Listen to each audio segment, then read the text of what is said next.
Shalom à tous, monde entier, shalom, les amoureux de la parole de Dieu, shalom, Église du Seigneur, shalom. La destruction des autels laissés par nos ancêtres en Égypte. Nous voici à notre deuxième chapitre. Nous bénissons le nom du Seigneur parce que le premier chapitre a été suivi massivement et cela montre l'intérêt que vous avez manifesté vis-à-vis de nos programmes, vis-à-vis de nos diffusions et pourquoi ne pas aussi dire vis-à-vis de nos révélations reçues de la part du Seigneur. La destruction des autels. Les enfants d'Israël ont quitté l'Égypte. Moïse a dit à Pharaon, nous allons quitter avec nos femmes, nos enfants, nos biens, même nos bétails. Nous ne laisserons rien en Égypte. Et cela fut ainsi parce que Dieu s'est manifesté dans le ministère de Moïse avec des signes, avec de la puissance et des démonstrations de la puissance de Dieu pour confirmer l'appel de Moïse. Et cela fut ainsi. Les enfants d'Israël ont quitté l'Égypte. Ils sont partis à la direction de Canaan via les déserts. Le premier obstacle, c'était la mer Rouge.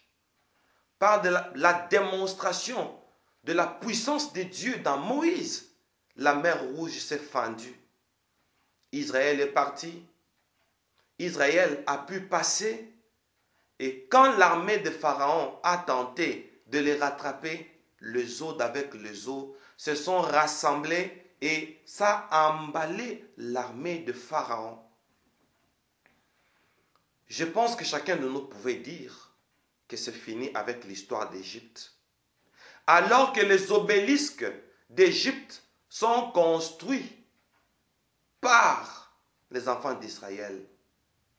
Alors que certaines villes, certaines cités de l'Égypte, certaines pyramides sont construites tous par les enfants d'Israël.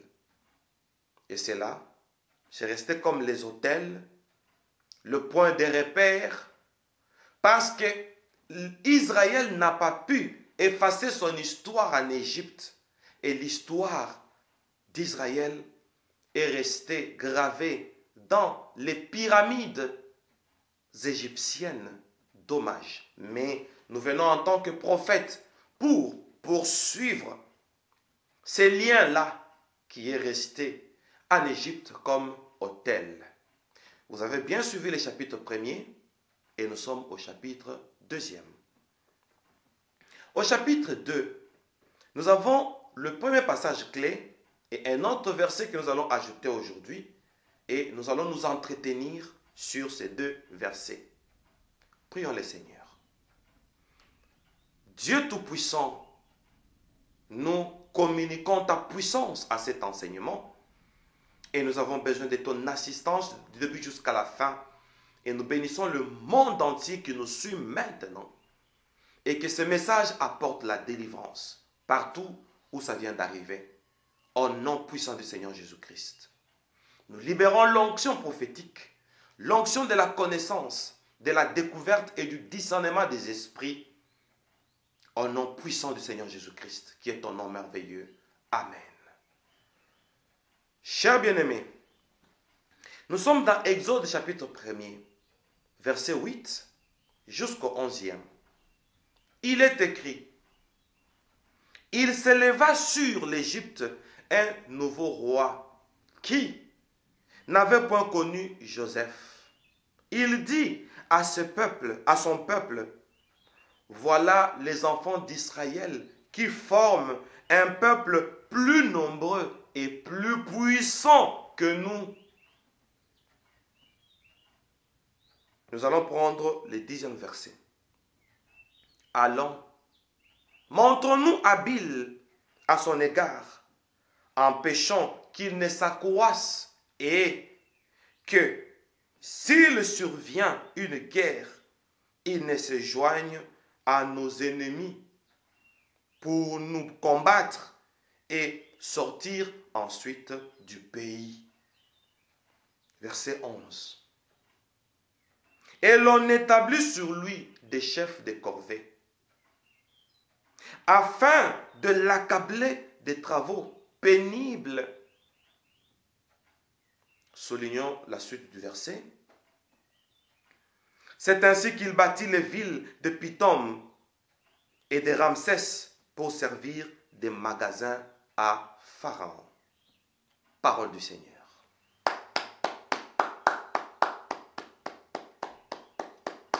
Merci pour votre attention. Israël a bâti les villes de Pithom et de Ramsès. Nous avons déjà parlé de la construction de Pithom au premier chapitre de cet enseignement. Et parlons de la construction de la ville de Ramsès. Pour réduire Israël, pour anéantir Israël, attention, Pharaon était un grand magicien. Pharaon était considéré comme un petit Dieu.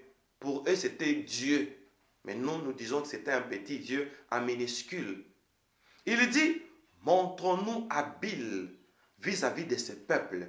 Voilà l'habileté de Pharaon. 1, c'est la construction de la ville de Pithom. 2, c'est la construction de la ville de Ramsès.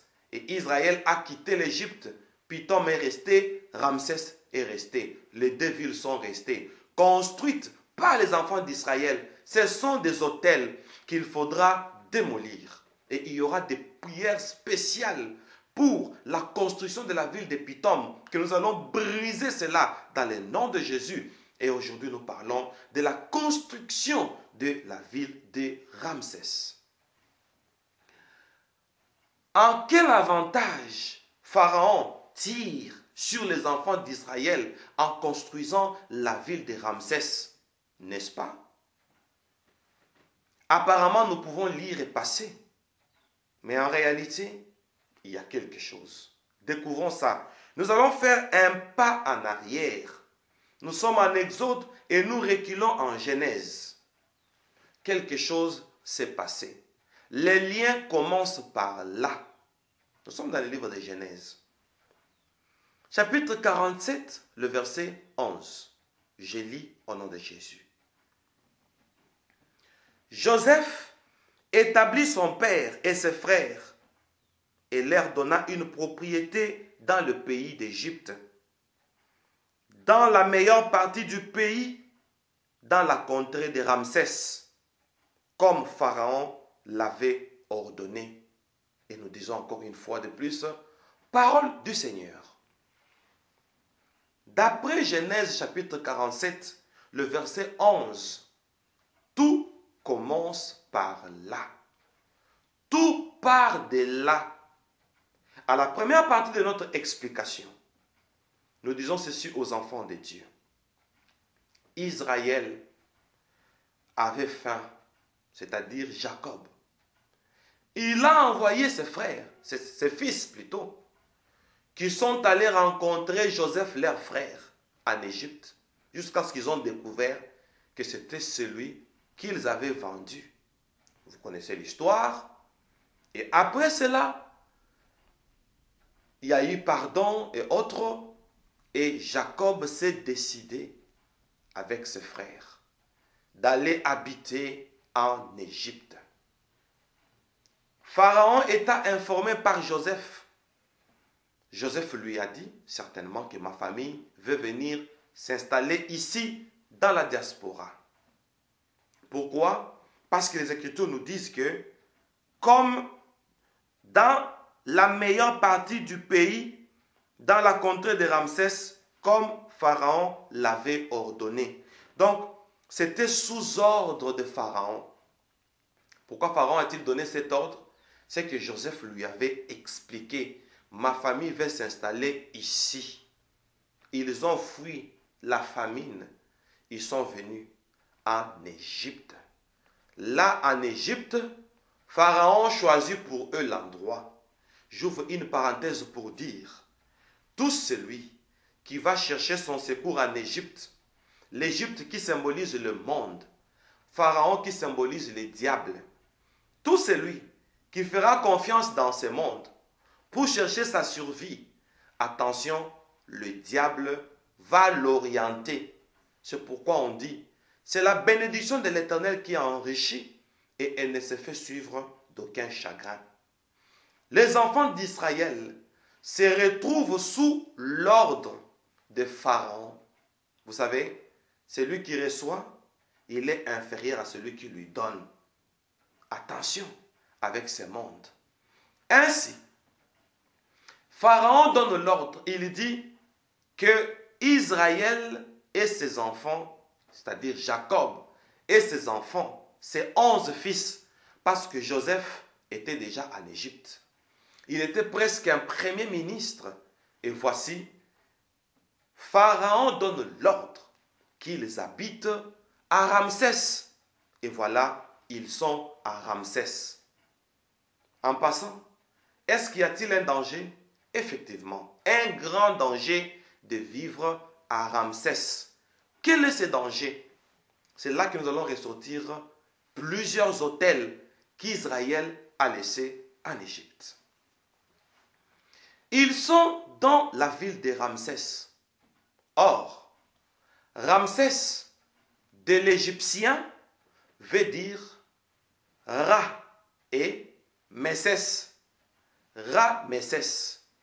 Ra, c'est une divinité égyptienne. Dans certaines versions, on l'appelle Ré. Amon-Ré ou Amon-Ra. On décide que les enfants d'Israël vivent dans la contrée d'Amon-Ra ou bien Amon-Ré. Pourtant, cela était une origine lointaine du lien d'Israël. Ils vont manger le blé, ils vont s'épanouir en Égypte, surtout que Joseph, leur frère, dirigeait. Mais en réalité, là où ils vivaient, c'était dans un territoire ennemi. On ne gagne pas dans les camps de l'ennemi. On n'exploite jamais les diables. Satan, quand il te donne quelque chose, il retire quelque chose de toi. Comme quoi, par exemple, qu'est-ce que Ramsès a récupéré d'Israël? N'est-ce pas? Dieu va nous ouvrir l'intelligence. Nous allons monter en dimension prophétique maintenant. Au nom puissant de Jésus-Christ. Ra est considéré comme la première divinité solaire en Égypte. C'était un dieu solaire. Curieusement, Israël vit dans une contrée où il y a la divinité du soleil. Et automatiquement, ils sont dans un territoire occupé par la divinité solaire, la divinité égyptienne, Ra. C'est pourquoi on appelle cette ville Ramsès. Ra, divinité solaire. Mésès veut dire enfant. Je veux parler de Mésès après. Ramsès. Parlons d'abord de Ra. Ici, le fait de vivre dans le territoire de Ra, la divinité solaire, le combat commence par là. Même Joseph n'a pas pu discerner. Même Jacob et ses fils, ils n'ont pas pu discerner. Comment? Prenons la vision de Joseph. Pour la vision de Joseph, quand il a vu le soleil, la lune, les étoiles s'agenouiller devant lui, Jacob a prophétisé. Il dit, penses-tu que moi, ton père, Rachel, ta mère, et tes 11 frères, allons-nous nous agenouiller devant toi? Donc, la prophétie de Joseph et de Jacob prophétise pour dire, cette famille, c'est une famille des astres. Le père est un soleil, la mère est une lune, les 11 frères, ce sont les étoiles, les soleils, la lune et les étoiles. Donc, du père à la mère jusqu'aux enfants, et tous sont des astres. Est-ce qu'il y a un enfant du prophète qui me comprend? Est-ce qu'il y a un aigle qui est en train de monter déjà avec moi? Voici une famille qui fait partie des images des astres. Alléluia. Les astres brillants, le soleil, la lune et les étoiles, ils viennent en Égypte. Pharaon regarde, le premier Pharaon, il dit, ils ont des étoiles. Ils brillent. Le Père brille. L'histoire de la mère, quoi qu'elle n'était plus, elle brillait parce qu'elle s'appelait la lune. Elle avait le reflet du soleil. Donc, une famille représentée par les astres. Et le soleil s'appelle star.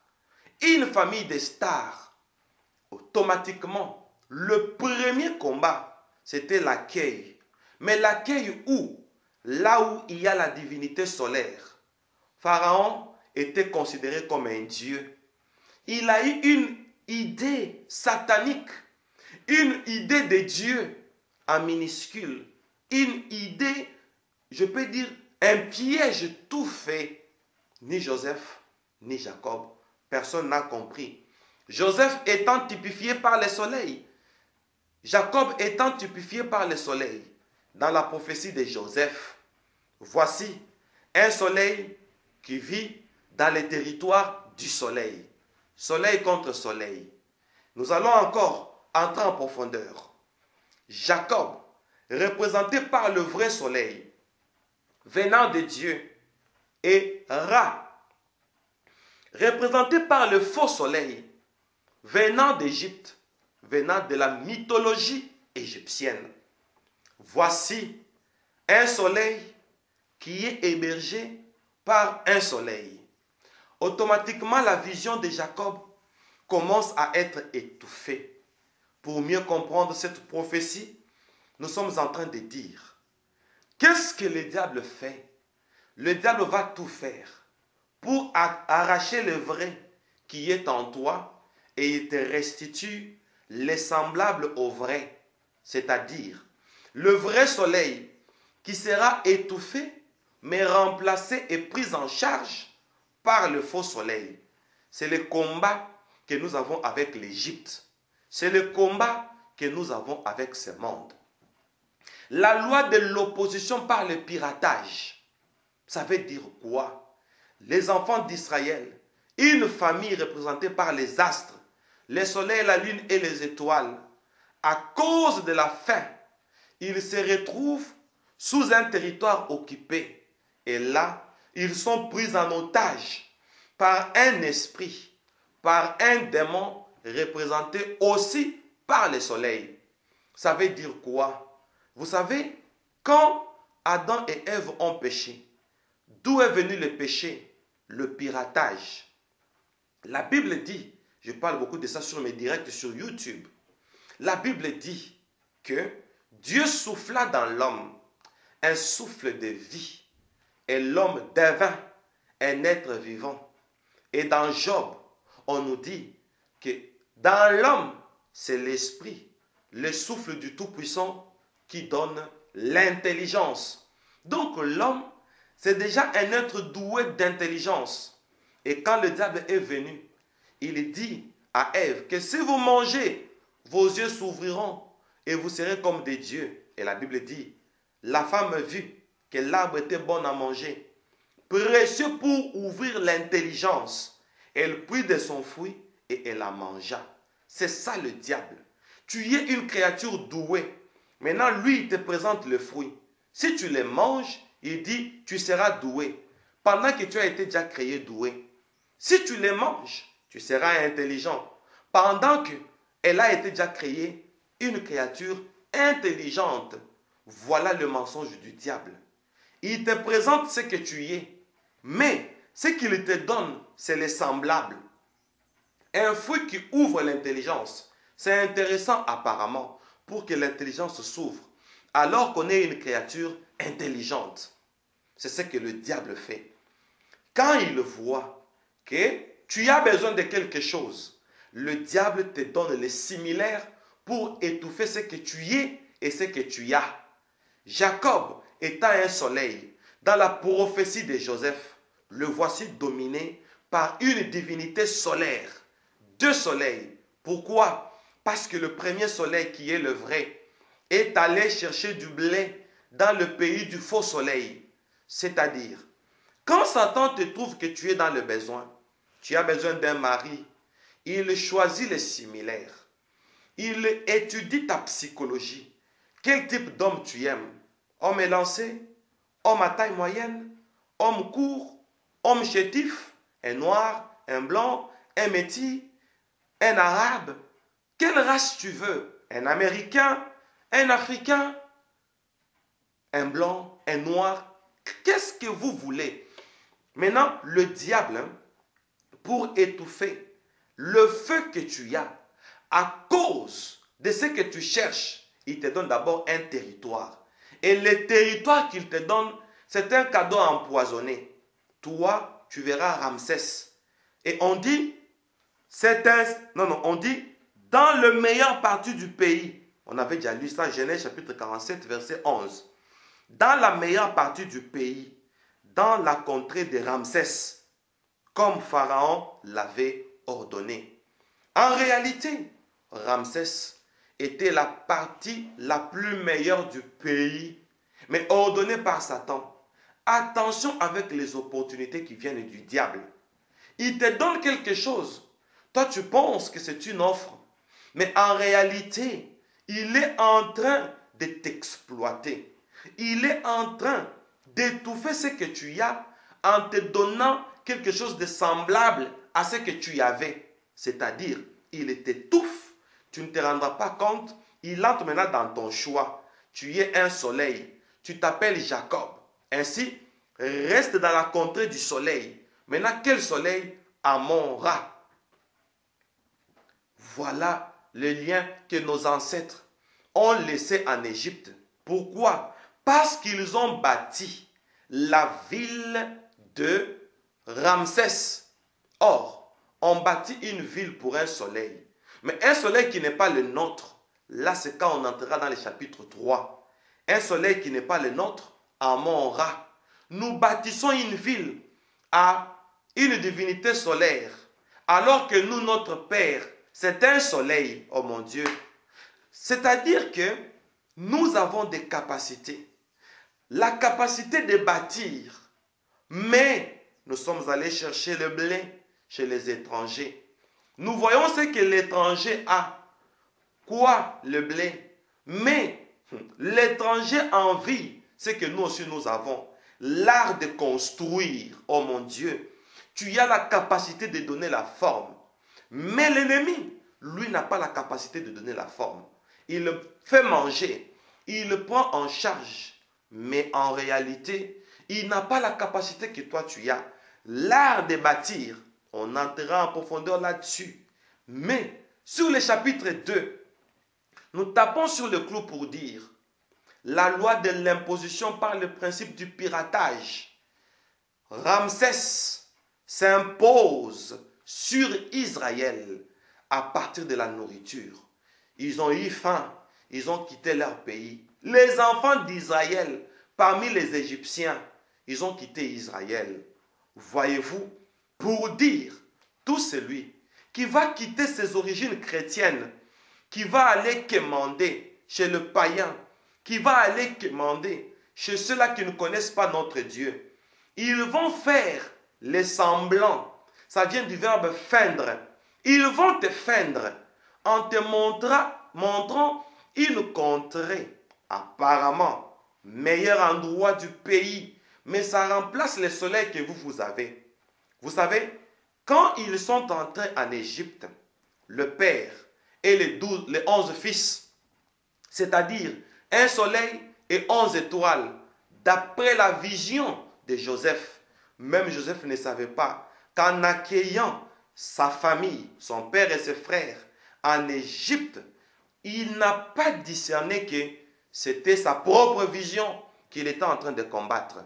Jacob n'a pas discerné. C'est sa propre identité qu'il était en train d'étouffer. Aujourd'hui, le diable a vu que toi, tu as besoin d'un mariage. Tu as donné les qualités de l'homme de la vie que tu aimes, selon l'idéal que tu as. Ainsi, le diable va prendre son agent. Il va l'habiller de la couleur que toi tu veux. il va le façonner avec les choix que toi tu veux. Toi, tu suivras les choix. Toi, tu suivras les qualités d'après ce que toi tu veux. Mais en réalité, c'est le piratage. Voilà pourquoi Pharaon, regarde, il dit, ça c'est une famille des astres, les soleils et les étoiles. Oh, je les envoie dans la contrée de ma divinité qui travaille dans le domaine astral. N'est-ce pas? Donc, maintenant, le combat monte de niveau. Comme on dit, le fer aiguise le fer. Comme le fer aiguise le fer, Pharaon a compris. Comme ce sont des astres, je vais le mettre en contact avec mon astre à moi, ma divinité à moi, soleil contre soleil.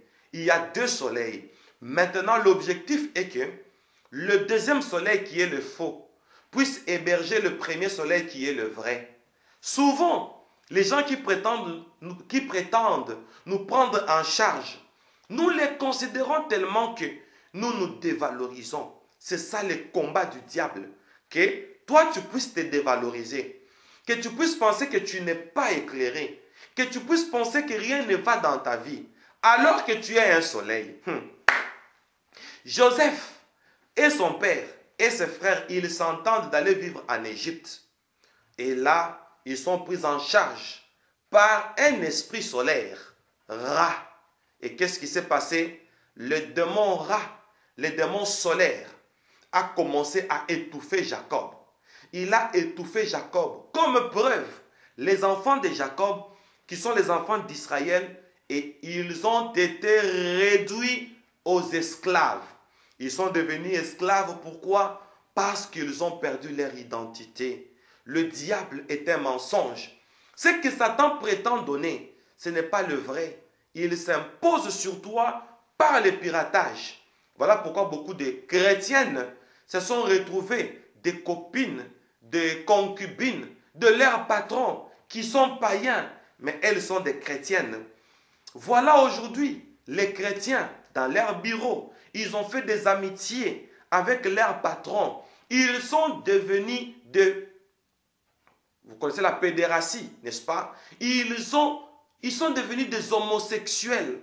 Ils ont commencé à vivre dans la pédérastie avec leurs patrons. Pourquoi? Ils les ont vénérés. Or, en réalité, là où tu te retrouves, là où on te nourrit, tu penses qu'ils sont plus avancés que toi, alors qu'ils sont dans les faux. Ce qu'ils te donnent, ce n'est pas le vrai. Voilà pourquoi le monde actuel a tiré la magie égyptienne qu'on appelle les Illuminati.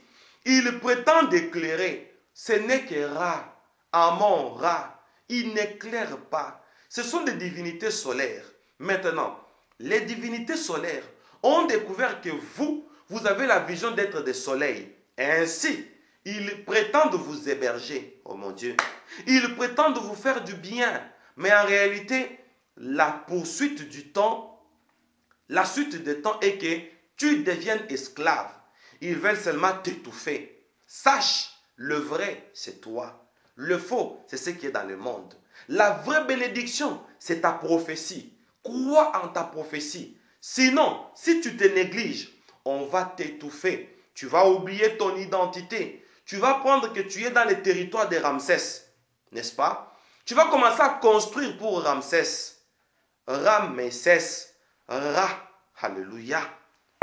Bien-aimé, le diable est un menteur. Aujourd'hui, Dieu est en train de dire à quelqu'un, tu dois briser les autels de dépendance où tu penses qu'on te prend en charge. Tout celui qui est un païen, tout celui qui, dans le monde occulte, ils ont fait leur contrat avec les diables. Ils ont des bateaux, ils ont des jets, ils ont des concessions. Et toi, tu es là-bas comme employé. Sache que on est en train de t'étouffer. C'est tout un hôtel. Le Dieu que je prêche en tant que prophète, je suis en train de prophétiser pour toi.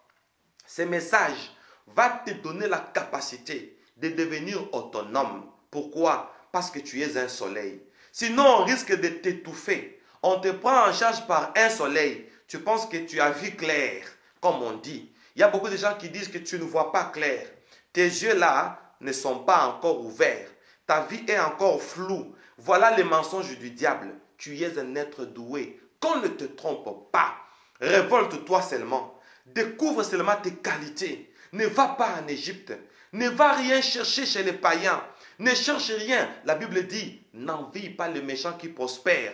Sinon, on va te donner un territoire. Et les territoires qu'on te donne, c'est ça le combat de ta vie. C'est-à-dire, on est en train de te concurrencer. On est en train de combattre les facultés qui sont en toi. Maintenant, on prétend te montrer une lumière. Pourtant, ce n'est pas une lumière, c'est une magie égyptienne. C'est ça le monde. Il prétend nous faire avancer. Mais en réalité, c'est nous le vrai et le faux qui prétend montrer au vrai que c'est lui le vrai. C'est la loi de la confusion. Voilà, chers bien-aimés, le deuxième autel. Le fait d'habiter à Ramsès, la contrée des rats. Vous qui habitez dans la contrée d'Amon-Ra, Amon-Ré, la divinité solaire, nous avons ignoré que nous-mêmes, nous sommes la lumière du monde. Oh mon Dieu. Et nous pensons être éclairés par ceux qui vivent dans le monde des ténèbres. Comment les Illuminati, qui travaillent pour le prince des ténèbres, eux-mêmes, qui sont dans les ténèbres, ils amènent une pratique Illuminati. Ils prétendent éclairer. Ça, c'est Amon-Ra. Le diable est un menteur. Nous allons nous préparer dans la prière, dans les éléments qui suivront, afin que nous puissions briser tous ces liens. Mais pour aujourd'hui, lève les mains là où tu es. Je voudrais prier pour toi, afin que Dieu te donne l'autonomie. Au nom puissant de Jésus-Christ. Parce que je suis un prophète de l'Éternel. Parce que j'ai été mandaté comme prophète, j'ai vu là où le diable a placé les autels. C'est-à-dire ta présence dans la contrée des rats, une divinité solaire. On a étouffé ta lumière. Oh, je déclare au nom de Jésus-Christ que ta lumière brille. Que ta lumière brille encore. Brille parce que c'est toi le vrai. C'est toi le vrai soleil. Tu es une famille déjà éclairée. Le monde des ténèbres ne peut jamais te faire voir clair. Au nom de Jésus-Christ, parce que tu es une race élue, là où tu es, reçois la délivrance. Sois délivré de tous les cadeaux empoisonnés que le monde a prétendu te donner. Au nom de Jésus-Christ, le monde a prétendu te stabiliser. C'est ça le territoire de Ramsès. Le territoire Ramsès qui symbolise la stabilité. Alors que c'était une concurrence, on a vu que c'est toi qui as la lumière. On a vu que tu es un soleil. Tu t'appelles Jacob. Et voilà le monde des ténèbres. Il a suivi ce que toi tu as. Et il a prétendu se transformer en ange de lumière. Alors que ce n'est pas un ange. Le monde a prétendu montrer aux chrétiens qu'ils avancent. Ils ont des inventions. Alors, le secret de l'invention, c'est toi. Le secret de la prospérité, c'est toi. Et le monde entier se joue des chrétiens. La plupart des filles chrétiennes, la majorité, ont épousé des hommes païens à cause de l'argent, à cause de biens matériels, ignorant que c'est toi la lumière. Au nom de Jésus-Christ, je brise tous ces liens. Le lien de la dépendance, mon Dieu, que je prêche aujourd'hui, est en train de te libérer de la dépendance. Tu ne dépendras pas au monde parce que le monde ne t'éclairera pas. À dater d'aujourd'hui, que mon Dieu te fasse prospérer. À dater d'aujourd'hui, que mon Dieu te bénisse pour que tu crées tes propres entreprises. Au contraire, c'est toi qui dois engager les païens. Et les païens vont se convertir en Jésus. Au nom de Jésus, que l'avantage soit de ton côté parce que je te bénis. Que cela soit ainsi, au nom puissant du Seigneur Jésus-Christ. Amen. Acclamons notre victoire au nom de Jésus-Christ.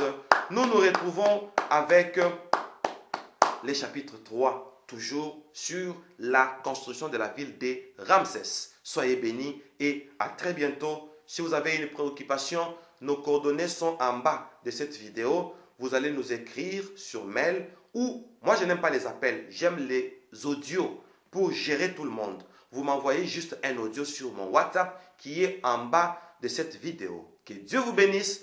Merci à la technique. Merci à tous nos chargés de médias. Merci à tous les chrétiens qui nous ont suivis. Recevez cette délivrance et soyez bénis. Au nom puissant du Seigneur Jésus-Christ. Amen. Et je vous dis bye bye.